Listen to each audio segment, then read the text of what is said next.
오늘 우리에게 주시는 하나님의 말씀은 민수기 16장 12절부터 35절까지입니다. 우리 함께 읽도록 하겠습니다. 모세는 또 사람을 시켜 엘리압의 아들 다단과 아비람을 불렀다.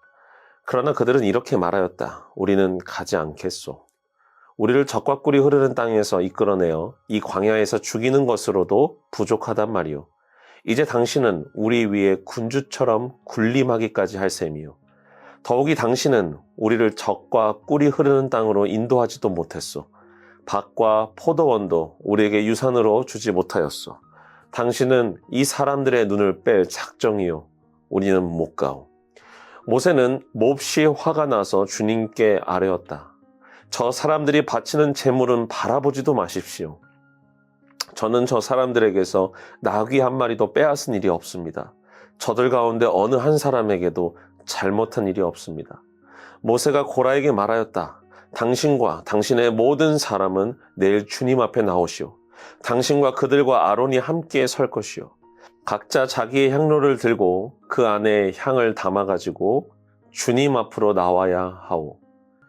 각자가 향로를 가지고 오면 향로는 모두 250개가 될 것이오.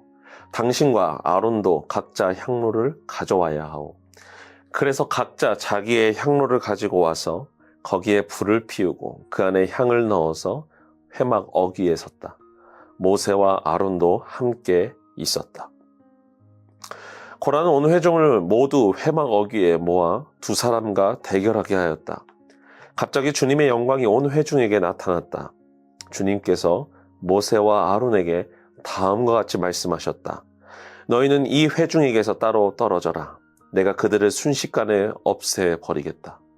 그러나 모세와 아론이 땅에 엎드려 부르짖었다. 하나님, 모든 육체에 숨을 불어넣어 주시는 하나님, 죄는 한 사람이 지었는데 어찌 온 회중에게 진노하십니까? 주님께서 모세에게 말씀하셨다. 너는 회중에게 고라와 다단과 아비람에 거쳐 가까이에서 떠나라고 하여라. 모세가 일어나 다단과 아비람에게로 가니 이스라엘 장로들도 그를 따랐다. 그는 회중에게 경고하였다. 당신들은 이 악한 사람들의 장막에서 물러서시오. 그들에게 딸린 어느 것 하나도 건드리지 마시오. 건드렸다가는 그들의 죄에 휘말려 함께 망할 것이오. 그러자 회중은 고라와 다단과 아비람에 거쳐 주변에서 물러섰다. 다단과 아비람은 밖으로 나와서 그들의 장막 어귀에 섰다. 그들의 아내와 아이들과 어린 것들도 함께 섰다. 그때 모세가 말하였다. 당신들은 이제 곧 이 모든 일이 내 뜻대로 된 것이 아니라 이 모든 일을 하도록 주님께서 나를 보내셔서 된 일임을 알게 될 것이요. 이 사람들이 보통 사람이 죽는 것과 같이 죽는다면, 곧 모든 사람이 겪는 것과 같은 죽음으로 죽는다면 주님께서 나를 보내신 것이 아니요. 그러나 주님께서 당신들이 듣도 보도 못한 일을 일으켜서 땅이 그 입을 벌려 그들과 그들에게 딸린 모든 것을 삼켜 그들이 산채로 수울로 내려가게 되면 그때 당신들은 이 사람들이 주님을 업신여겨서 벌을 받았다는 것을 알게 될 것이요. 그가 이 모든 말을 마치자마자 그들이 딛고 선 땅바닥이 갈라지고 땅이 그 입을 벌려 그들과 그들의 지방과 고라를 따르던 모든 사람과 그들의 모든 소유를 삼켜버렸다. 그리고 그들과 합세한 모든 사람도 산채로 스을로 내려갔고 땅은 그들을 덮어버렸다. 그들은 이렇게 회중 가운데서 사라졌다. 그들의 아우성 소리에 주변에 있던 모든 이스라엘 사람들은 땅이 우리마저 삼키려 하는구나 하고 소리치며 달아났다.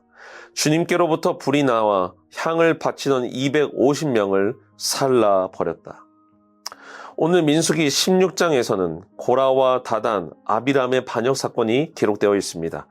우리가 전 시간에도 살펴보았듯이 고라와 다단, 아비람은 모세와 아론의 리더십에 불만을 제기합니다. 그들의 의견은 이러했습니다.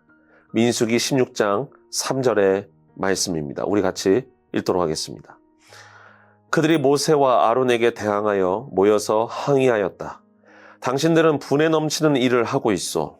온 회중 각자가 다 거룩하고 그들 가운데 주님께서 계시는데 어찌하여 당신들은 주님의 회중 위에 군림하려 하오.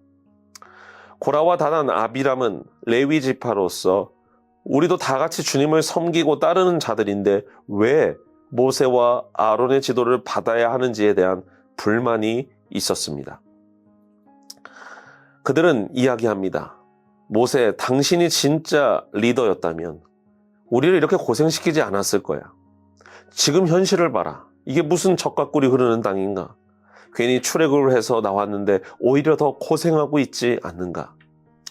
그들의 불만을 얼핏 들어보면 상당히 합리적으로 느껴지는 것 같습니다. 왜냐하면 실제의 삶이 그러했기 때문입니다. 여러분, 광야는 굉장히 더운 곳입니다. 평일 낮의 기온이 50도에 육박할 정도로 매우 건조하고 더운 지역이었습니다. 더구나 당연히 먹을 음식이라든가 마실 물조차도 구하기 어려운 지역이었습니다. 거기서 하루 이틀이 아니라 몇 개월씩 지내다 보면 충분히 그러한 불만이 생길 수 있다고 생각합니다. 그런데 그들의 이런 불만에 하나님께서 화를 내시고 그들을 모두 죽이시는 장면으로 오늘 말씀이 끝이 납니다. 도대체 왜 하나님께서는 그들의 불만을 참으시지 않고 징계하셨을까요? 오늘 두 가지로 그 이유를 살펴보려고 합니다. 첫 번째입니다. 그들은 모세의 리더십에 대한 불만을 내비쳤지만 실제로는 하나님에 대한 불만을 내비쳤습니다. 민수기 16장 13절을 읽도록 하겠습니다. 우리를 젖과 꿀이 흐르는 땅에서 이끌어내어 이 광야에서 죽이는 것으로도 부족하단 말이요. 이제 당신은 우리 위에 군주처럼 군림하기까지 할 셈이요. 고라와 다단, 아비람은 모세를 향해 말합니다. 우리를 젖과 꿀이 흐르는 땅에서 이끌어내어서 광야에서 죽이는 것으로 부족했느냐. 그들은 이집트가 젖과 꿀이 흐르는 땅이었다고 말합니다.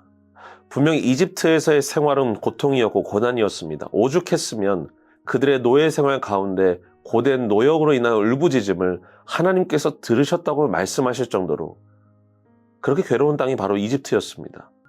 그런데 그들은 이집트가 젖과 꿀이 흐르는 땅이었다고 말하고 있습니다. 이것은 지금 모세를 향해서 비난하는 것이 아닙니다. 모세에게 가르쳐 주신 땅, 아브라함에게 약속으로 주신 땅, 하나님이 약속하신 땅에 대한 조롱과 비난이었던 것입니다. 여러분, 하나님께서는 당신이 약속하신 것을 반드시 이루시는 분이십니다. 창세기 3장 15절에 보면 우리들에게 허락하신 구원의 약속을 수천 년 동안 이어져 마치는 예수 그리스도로 성취하셨습니다. 아브라함에게 주신 약속도 마찬가지입니다. 이러한 메시아가 이 땅에 오시기 위한 약속의 과정 가운데 가나안 땅을 정복하는 것도 하나님께서 계획하신 약속의 일부분이었습니다. 하나님은 당신의 약속을 사람이 생각하는 방법을 뛰어넘어 일하시는 분이십니다. 그러나 그들은 하나님에 대한 이 약속에 대한 불신을 내뱉었습니다. 하나님께서 가장 싫어하시는 이 불신을 그들이 보여준 것입니다. 그 결과 하나님께서는 그들을 포함한 온 회중을 멸하시겠다고 말씀하십니다. 민수기 16장 20절부터 21절입니다. 주님께서 모세와 아론에게 다음과 같이 말씀하셨다. 너희는 이 회중에게서 따로 떨어져라. 내가 그들을 순식간에 없애버리겠다. 하나님께서 얼마나 화가 나셨으면 온 회중을 멸하시겠다고 말씀하셨을까요? 여러분, 기억하십시오. 하나님은 말씀하신 약속을 이루시는 분이십니다. 그 약속을 굳건히 믿고 신뢰하는 자들에게는 하나님께서 반드시 그 약속을 이루어 주십니다. 두 번째입니다. 그들은 대안 없는 불평을 내뱉었습니다. 민수기 16장 14절입니다. 더욱이 당신은 우리를 젖과 꿀이 흐르는 땅으로 인도하지도 못했소. 밭과 포도원도 우리에게 유산으로 주지 못하였소. 당신은 이 사람들의 눈을 뺄 작정이요. 우리는 못 가오. 그들은 모세와 아론을 향해 불만을 내뱉었을 때 다른 대안을 제시하지 않았습니다. 그저 못 간다고 말합니다. 여러분, 지금 광야 한복판에 있습니다. 못 간다고 한다면 어떻게 되는 것일까요? 여기서 조금만 나누어지기로도 한다면 이스라엘 공동체는 와해될 것입니다. 가뜩이나 광야 생활에 지쳐 있었던 사람들이 이러한 사분오율의 현장을 목격하게 된다면 얼마나 큰 어려움이 발생할 수 있을까요? 적어도 고라와 다단, 아비람이 공동체를 생각한다면, 하나님의 약속을 생각해냈다면 오히려 모세와 아론에게 불만을 내뱉는 것이 아니라 피드백, 대안을 제시했어야 합니다. 그러나 그들의 불만에는 대안이 없었습니다. 그냥 모세와 아론, 하나님이 싫었던 것입니다. 이 환경이 싫으니까 자신들이 리더가 돼야 된다고 생각했던 것이죠. 사랑하는 미라의 성도 여러분, 우리의 삶 가운데 오늘의 말씀을 통해 우리는 교훈을 얻어야 합니다. 사람은 죄성을 가지고 있기 때문에 나와 다른 의견을 이야기할 수 있습니다. 이야기하지 못하게 막는 것은 우리가 살고 있는 민주사회의 모습은 아닐 것입니다. 그러나 대안 없는 비판, 대안 없는 불만은 우리가 지양해야 합니다. 대안이 없다면 결국 그 사람에 대한 공격으로 이어지고 그런 불만으로 이어지기 때문입니다. 그러한 비판은 공동체를 더욱 힘들게 합니다. 교회에서도 마찬가지입니다. 우리가 순환에 있을 때에 다양한 의견을 나눌 수 있습니다. 그 의견이 전달하는 과정 가운데 오해가 생길 때도 있습니다. 그러나 그 의도가 공동체를 위한 것이고 다른 사람을 위하는 마음이 있다면 그 오해는 금세 풀리기 마련입니다. 여러분, 오늘 고라와 다단 아비람의 모습을 통해서 우리의 모습을 돌아보길 원합니다. 대안 없는 불만을 통해 메신저를 공격하는 것은 우리 모두가 지양해야 합니다. 그리고 하나님이 우리에게 주시는 마음을 잘 받아들여 우리가 속해 있는 가정과 직장, 그리고 교회 안에서 더욱더 아름답게 만들어 가야 할 것입니다. 하나님께서 주신 이 공동체를 주님의 이름으로, 주님의 은혜로 이루어갈 수 있기를 간절히 소망합니다. 우리 함께 기도하도록 하겠습니다. 사랑해 주님 감사합니다. 오늘 고라와 다단 아비람의 모습을 통해 정말로 하나님을 위하는 것이 무엇인지, 공동체를 위하는 마음이 무엇인지를 알 수 있었습니다. 주님, 대안 없는 불만은 그 메신저에게 상처로 이어집니다. 주님, 우리가 더욱더 사랑하는 마음으로 우리의 말을 아끼고 또 사랑하는 마음으로 충원해주고 우리 모두가 하나님을 위해서 살아갈 수 있도록 주님께서 은혜 더하여 주시옵소서. 오늘 하루도 주님께서 붙잡아 주시고 함께 이끌어 주심에 감사드리오며 사랑이 많으신 예수 그리스도의 이름으로 기도합니다. 아멘.